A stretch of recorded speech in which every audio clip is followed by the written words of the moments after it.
Waouh,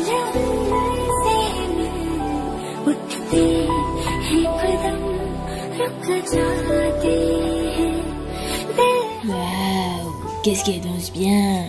Et qu'est-ce qu'elles sont belles. Oh, ça c'est pas mal comme petit pas de danse. Papou, tu crois qu'un jour je saurai aussi bien danser et être aussi belle que Usha Rai Rai Rai? Ah ouais, rien que ça. Écoute, ça je sais pas si ça va être possible. Par contre, je peux te faire visiter l'Inde, en tout cas culinairement parlant, avec un plat qui est très consommé à La Réunion et à Maurice. Ça te dit?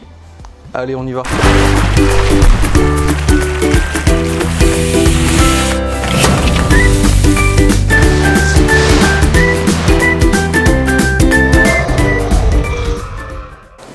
Bonjour et bienvenue sur Bouboule Cooking. Aujourd'hui, comme vous l'aurez compris, on va s'attaquer à une recette traditionnelle de La Réunion. J'ai nommé le masalé. Le masalé, qu'est-ce que c'est? Le masalé, qui vient du mot masala, qui est un mot indien, qui signifie simplement un mélange d'épices. Donc, elle est composée de coriandre, de fenugrec, de poivre noir, de moutarde, et pas mal d'autres épices, le curcuma notamment. Ce mélange d'épices va en fait venir apporter non seulement du parfum, mais du goût à la viande. Aujourd'hui, je ne vais pas le faire de manière traditionnelle, c'est-à-dire avec du cabri, mais avec du porc. Pour la simple et bonne raison que je n'en ai pas trouvé. Mais je vous rassure, le masalé s'accompagne avec toutes sortes de viandes. Donc, ne perdons plus de temps, passons aux ingrédients. Alors, pour les ingrédients, voilà ce dont l'on aura besoin. Donc, d'oignons, d'ail, de tomates, une gousse de gingembre, une dizaine de feuilles de caloupilé. Pour ce qui est des épices, donc une demi-cuillère à soupe de curcuma, 3 cuillères de masalé, un peu de sel, un peu de poivre. Pour la viande, comme je vous ai dit, aujourd'hui, moi je l'ai fait avec du porc. Donc je préfère en général des morceaux de viande avec un peu de gras et un peu d'os. Ça va vraiment apporter du goût en plus à notre repas. Et pour la fin, donc on va y ajouter de la pâte de tamarin et quelques feuilles de persil pour en donner encore plus de saveur. Voilà, on passe à la préparation. Mon ail découpé, je le mets donc dans mon pilon et je viens ensuite découper un petit morceau de gingembre.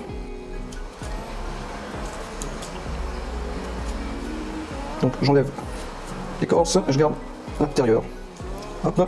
Une fois celui-ci fait, je l'ajoute à mon ail. J'y ajoute un petit peu de sel et je vais venir écraser le tout pour en faire une bonne pâte. Donc j'ai découpé mon gingembre, je vais ajouter à mon ail, j'y ajoute un peu de sel et je vais venir tout doucement l'écraser afin d'obtenir une pâte.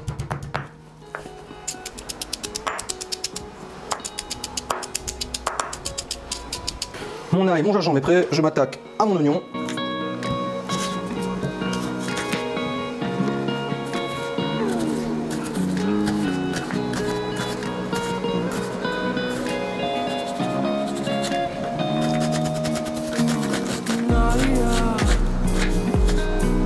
On passe ensuite à notre tomate. Donc on va la couper grossièrement. De toute façon, elle va fondre à la cuisson.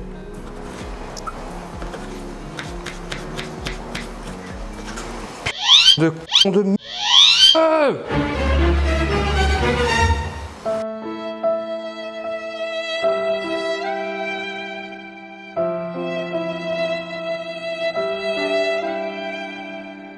Ok, mes préparatifs sont terminés. On va maintenant passer à la cuisson de la viande. Ok, donc on va commencer par venir faire rosir notre viande. Pour ça, je vais venir mettre donc une marmite au feu, y ajouter un peu d'huile, on va dire selon la grandeur de votre marmite, 2 à 3 cuillères à soupe d'huile. Vous laissez le tout chauffer. Donc mon huile est maintenant chaude. Je vais venir donc faire rosir mes morceaux de porc. Donc si vous prenez du cabri, ça va être le même procédé.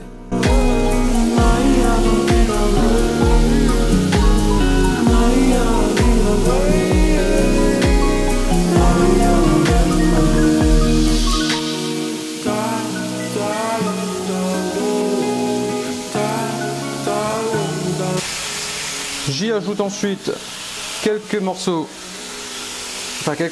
feuilles, pardon, de caloupilé.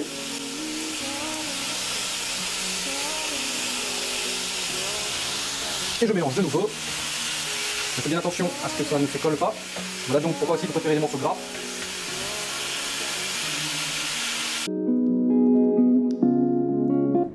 Alors, comme je suis un boulet, comme vous le savez, j'ai oublié de filmer la partie où je rajoute les oignons. Donc à cette étape, il faut que vous rajoutez vos oignons et vous laissez devenir transparent avant de continuer.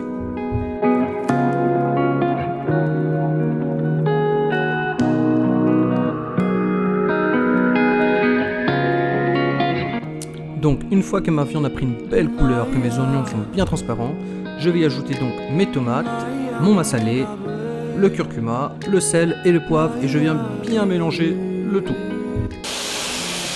Donc mes tomates ont bien fondu, je vais venir donc maintenant déglacer avec de l'eau. Le but étant qu'il recouvre entièrement la viande. Donc là, comme vous le voyez, il n'y en a pas assez. Je mélange bien une première fois, histoire de récupérer bien mes épices. Et je vais y ajouter de l'eau encore une fois.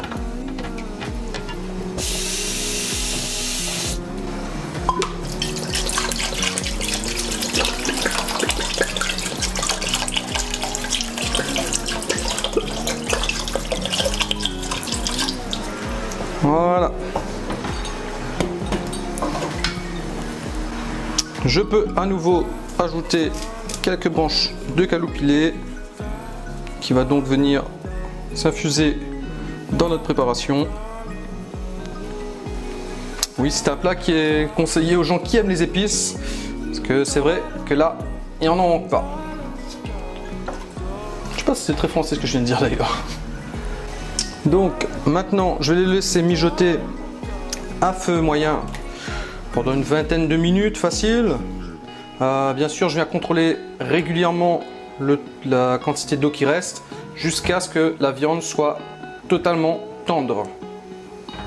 Donc s'il manque de l'eau, eh ben on en rajoute de nouveau jusqu'à ce que la cuisson soit parfaite. Je recouvre bien entendu ma marmite pour garder un maximum de chaleur. J'ai juste un petit espace pour permettre quand même à la vapeur de s'évacuer, quoi, pour que l'eau puisse sortir. Parce qu'à la fin, il faut quand même qu'on ait un repas qui soit avec une sauce, mais qui ne soit pas un bouillon. Donc, une fois que ma sauce est bien réduite, donc à plus du 3/4, je vais venir y ajouter en dernier ma pâte de tamarin. Donc, vous pouvez en faire avec du tamarin brut que vous allez mettre à bouillir et récupérer le jus en enlevant les grains et les filaments. Ou alors, vous pouvez en trouver aussi dans les magasins asiatiques en métropole ou quasiment dans tous les supermarchés à la Réunion. Donc, vous répartissez bien. Le tamarin va donc apporter un petit goût acidulé à notre préparation. Et je mélange de nouveau.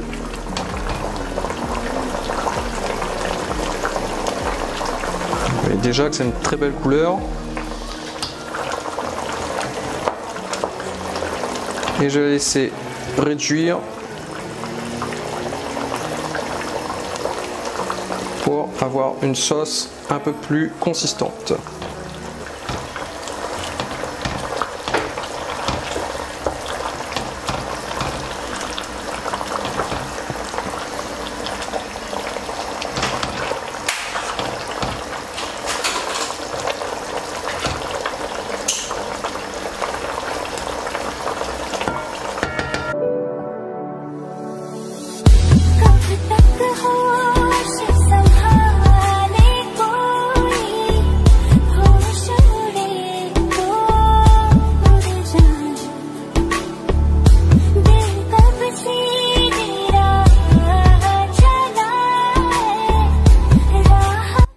Et bien sûr, pour la Miss Olga, on a réservé un morceau de porc qu'on a laissé rosir. Olga, dis-moi ce que tu en penses. Olga, tu as goûté? Ah oui, c'est pépé. Alors, comment tu trouves? Ah, c'est pas mal du tout, chef. C'est bon? Tu en veux encore? Ah oui, c'est très bon. Bon, je crois que la réponse est unanime. Hein. Oui, c'est Pépé. Et voilà, notre recette est terminée. Si ce n'est pas encore fait, n'oubliez pas de vous abonner et de nous laisser un petit pouce bleu. Sur ce, nous, on va passer à la dégustation. Ciao!